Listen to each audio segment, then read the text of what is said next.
We never thought we could get really useful information on all subjects, like Jen Kramer tends to have. Charles Thomas Munger is the vice chairman of Berkshire Hathaway and an American billionaire. He is a businessman and former real estate attorney who joined forces with his business partner, Warren Buffett, to help create one of the largest business conglomerates today, Berkshire Hathaway. In this video, we will go over the 7 principles that helped Mr. Munger become a self-made billionaire. The first principle is to deliver what the world wants. I'm going to try and just give an account of some ideas and attitudes that have worked well for me. I don't claim that they're perfect for everybody, although I think many of them are pretty close to universal values, and many of them are can't-fail ideas. What are the core ideas that have helped me? Luckily, I got at a very early age the idea that the safest way to try and get what you want is to try and deserve what you want. It's such a simple idea. It's the golden rule, so to speak. You want to deliver to the world what you would buy if you were on the other end. There is no ethos, in my opinion, that is better for any lawyer or any other person to have. By and large, the people who've had this ethos win in life, and they don't win just money, just honors. They win the respect, the deserved trust of the people they deal with. And there is huge pleasure in life to be obtained from getting deserved trust. And the way to get it is to deliver what you'd want to buy if the circumstances were reversed. The second principle is to seize the few opportunities that come along in life. I had a grandfather who was very useful to me, my mother's grandfather, and he was a pioneer, and he came out to Iowa with no money but youth and health and took it away from the Indians. He was a captain in the Black Hawk Wars, and he stayed there, and he bought cheap land, and he was aggressive and intelligent and so forth, and eventually he was the richest man in the town and owned the bank and highly regarded in a huge family and a very happy life. And he had the attitude, having come out to Iowa when the land was not much more than $1 an acre, and having stayed there until that black topsoil created a modern, rich civilization and some of the best land in the world. His attitude was that in a favored life like his, when you were located in the right place, you just got a few opportunities if you lived to be about 90. And the trick in coming out well was seizing a few opportunities that were your fair share that came along when they did. And he told that story over and over again to the grandchildren who hung around him all summer. And my mother, who had no interest in money, remembered the story and told it to me. But I'm not my mother's natural imitator, and I knew Grandpa Hingham was right. And so I always knew from the very first, when I was a little boy, that the opportunities that were important that were going to come to me were few, and that the trick was to prepare myself for seizing the few that came. This is not the attitude they have at a big investment counseling thing. They think if they study a million things, they can know a million things. And of course, the result is almost nobody can outperform an index. Whereas I sit here with my Daily Journal stock, my Berkshire Hathaway stock, my holdings in Lilu's Asian fund, my Costco stock, and of course I'm outperforming everybody. And I'm 95 years old, and I practically never have a transaction. And the answer is I'm right and they're wrong. And that's why it's worked for me and not for them. The third principle is to take the high road, since it's less crowded. My father had this best friend and client, and he also had this other client who was a big blowhard. And he was always working for the big blowhard, and he wasn't ever working for his wonderful client whom I admired. And I said, "Why do you do this?" And he said, "Charlie, you idiot." He says, "The big blowhard is an endless source of legal troubles. He's always in trouble, overreaching and misbehaving." And so, whereas Grant McFadden treats everybody right, the employees, the customers, everything. And he gets involved with some psychotic, he walks over there and makes a graceful immediately. So a man like that doesn't need a lawyer. And my father was trying to teach me something, and it really worked. I spent my whole life trying to be like Grant McFadden. And I want to tell you, it works. It really works. Peter Coffin is always telling me if the crooks only knew how much money you could make by being honest, they'd all behave differently. Warren has a wonderful saying I like. He says, if you take the high road, it's never crowded.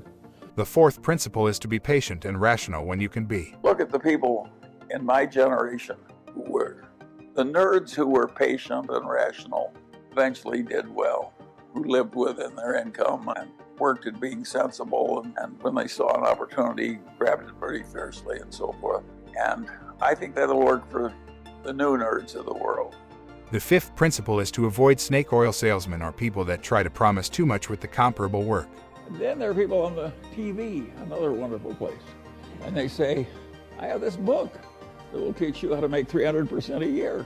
And all you have to do is pay for shipping, and I will mail it to you. How likely is it that a person who had suddenly found a way to make 300% a year be trying to sell books on the internet to you? It's ridiculous. And yet, I've described modern commerce. And the people who do this all day think they're useful citizens. The advertising agents that invent the lingo. So in insurance, they say, the two people who shifted from Geico to the Glotz Insurance Company saved $400 each. What they don't tell you is there are only two such people in the whole United States, and they were both nuts. But they mislead you on purpose. And I get tired of it. And I don't think it's right that we deliberately mislead people as much as we do.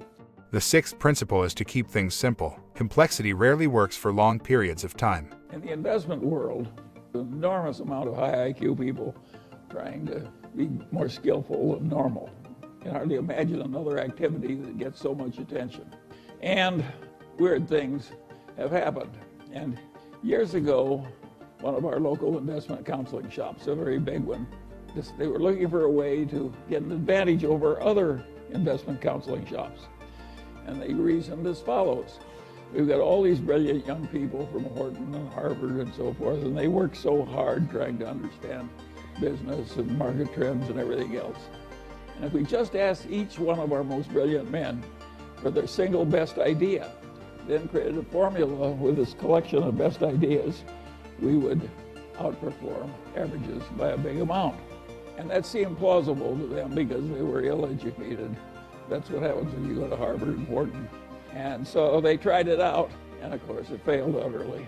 So they tried it again, and it failed utterly. And they tried it a third time, and it also failed. And of course what they were looking for is the equivalent of the alchemists of centuries ago who wanted to turn lead into gold. They thought if you could just buy a lot of lead and wave your magic wand over it and turn it into gold, that would be a good way to make money. Well, this counseling shop was looking for the equivalent of turning lead into gold, and of course it didn't work. I could have told them, but they didn't ask me. The interesting thing about this situation is that this is a very intelligent group of people that's come from all over the world. You've got a lot of bright people from China where people tend to average out a little smarter. And the issue is very simple. It's a simple question. Why did that plausible idea fail? Just think about it for a minute. You've all been to fancy educational institutions. I'll bet you there's hardly one in the audience who knows why that thing failed. That's a pretty ridiculous demonstration I'm making. How can you not know that? But that's one you should be able to answer. It shows how hard it is to be rational on something very simple. How hard it is, how many kind of crazy ideas people have and they don't work. You don't even know why they don't work, even though it's perfectly obvious if you've been properly educated. Now, a place like Berkshire Hathaway or even the Daily Journal, we've done better than average. And now there's a question, why has that happened? Why has that happened? And the answer is pretty simple. We tried to do less. We never had the illusion we could just hire a bunch of bright young people and they would know more than anybody about canned soup and aerospace and utilities and so on. We never had that dream. We never thought we could get really useful information on all subjects, like Jen Kramer tends to have. The seventh principle is to follow the following 4 rules before investing in a company. Rule 1. We have to deal in things that we're capable of understanding. Rule 2. And then, once we're over that filter, we have to have a business with some intrinsic characteristics that give it a durable competitive advantage. Rule 3. And then, of course, we would vastly prefer a management in place with a lot of integrity and talent. Rule 4. And finally, no matter how wonderful it is, it's not worth an infinite price.